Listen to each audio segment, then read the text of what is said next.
দর্শক, আজকে আমাদের অতিথি সাদপন্থী আলেম এবং বাংলাদেশ কওমি মাদ্রাসা শিক্ষা বোর্ডের চেয়ারম্যান আল্লামা শাইখুল হাদিস জিয়া বিন কাসেম। সম্প্রতি তিনি কারাগার থেকে মুক্তি পেয়েছেন। আমরা নানা বিষয়ে কথা বলবো তার সঙ্গে। মিস্টার কাসেমি, এনটিভির পক্ষ থেকে আপনাকে স্বাগতম। আপনি কদিন আগে অর্থাৎ 20 এপ্রিল আপনি কারাগার থেকে মুক্তি পেয়েছেন। কতদিন ছিলেন কারাগারে? আমি 122 দিন পর্যন্ত কারাগারে ছিলাম। এটাই কি আপনার জীবনের প্রথম কারাগারে যাওয়া, না আগেও কখনো গিয়েছেন? এটাই আমার জীবনের প্রথম কারাগার। থানা, পুলিশ এবং কারাগার এবং আদালত প্রাঙ্গণে উপস্থিত হওয়া আমার জীবনের সর্বপ্রথম। আমরা যদি ঘটনার পেছনের দিকে তাকাই, গত বছরের 20 ডিসেম্বর আমাদের দুপক্ষ অর্থাৎ জুবায়েরপন্থী এবং সাদপন্থী মুসল্লিদের মধ্যে সংঘর্ষে 4 জন মুসল্লি প্রাণ হারান এবং সেই ঘটনায় একটি মামলা হয়। ওই মামলায় অন্যতম আসামি হিসেবে আপনি আত্মগোপন অবস্থায় 28 ডিসেম্বর চট্টগ্রাম থেকে গ্রেপ্তার হলেন। তো আমার প্রথম প্রশ্ন, আপনি পালালেন কেন?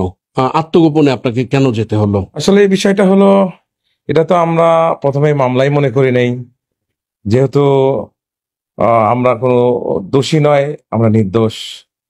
তারপরও যখন একটা মামলা হয়ে যায়, আর তখন স্বাভাবিকভাবে মানুষ হিসেবে একটা আতঙ্ক বোধ করে। আর আগাম জামিনের ব্যাপারে আমাদের ব্যবস্থাপনা চলছিল, এই জন্যই আমার একটা সপ্তাহ আত্মগোপনে থাকা, যাতে করে হাইকোর্ট থেকে আগাম জামিন নিয়ে নিতে পারি আর পরবর্তীতে ওই ঝামেলায় আমাকে পড়তে না হয়। এই জন্যই মূলত আমি আত্মগোপন বলা যায়, অথবা আমি তাবলিগের কাজেই চিটাঙে ছিলাম আর কি। ধরা পড়লেন কিভাবে? যারা ধরতে চেয়েছে তারা আমার মোবাইল ট্র্যাক করেছে এবং আমার ভয়েস ট্র্যাক করেছে। ধরার জন্য যা প্রযুক্তি ব্যবহার করা সবই ব্যবহার করে আমাকে চট্টগ্রামের একটা জায়গা থেকে আমাকে গ্রেপ্তার করে। গ্রেপ্তার হলেন, জীবনের প্রথম অভিজ্ঞতাগুলো কেমন ছিল যদি আমরা একটু পর্যায়ক্রমে শুনতে চাই। গ্রেপ্তারের সাথে সাথেই যেনারা আমাকে গ্রেপ্তার করলেন, ওনারা আমাকে হাত জোর করে ক্ষমা চেয়ে নিলেন প্রথমে, যে আসলেই আমরা আপনাকে খুব ভালো করে চিনি, অনেক দিন যাবৎ চিনি, কারণ আপনি বিশ্ব ইজতেমায় মাগরিবের পরের মূল বয়ানের তর্জমা আপনি করেন, আমরা আপনার তর্জমায় মুগ্ধ। কিন্তু আমরা উপরের সর্বোচ্চ একটা চাপে আপনাকে গ্রেপ্তার করতে আসছি, তবে আমার জন্য এবং আমার বাল বাচ্চা এবং পরিবারের জন্য বদদোয়া করেন না। তারা আমার কাছে ক্ষমা চেয়ে নিলেন।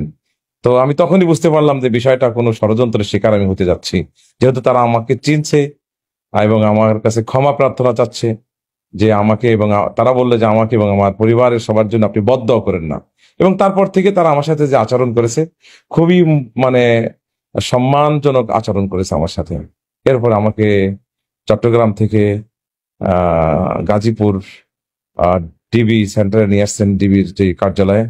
ওখানে আনার পরেও আলহামদুলিল্লাহ খুব ভালোভাবেই আমাদের সাথে ব্যবহার করেছে এবং খুব সৌহার্দ্যপূর্ণ আচরণ করেছে। আমি রোজা ছিলাম ওই সময়, আমার সেহরি ইফতারের ব্যবস্থাও তারা সুন্দরভাবে করেছেন এবং নির্ভয় দিয়েছেন যে আপনার এই অবস্থা সম্পর্কে আমরা জানি, টঙ্গীর মাঠে কি ঘটনা ঘটেছিল আর ঘটনা কারা মানে ঘটেছিল, এবং তার আগের দিন আগে একজন সম্মানিত আলেম সে কি বিবরণ দিয়েছিল, কি ভাষণ দিয়েছিল টঙ্গীর মাঠে, যে তুরাগ নদী রক্তে লাল করে ফেলা হবে। তো ওই সমস্ত কিছু তারাও দিয়ে আমার থেকে ভালো জানে এবং তাদের ভাবে এবং কথাবার্তায় স্পষ্টই বুঝতে পারলাম যে আসলে আমি দোষী না, কিন্তু আমি একটা ষড়যন্ত্রের শিকার এবং অন্য একটা প্ল্যান এখানে চলছে। প্রেক্ষিতে আমার মধ্যে তেমন কোনো ভয় ভীতি কাজ করেনি। আমাদের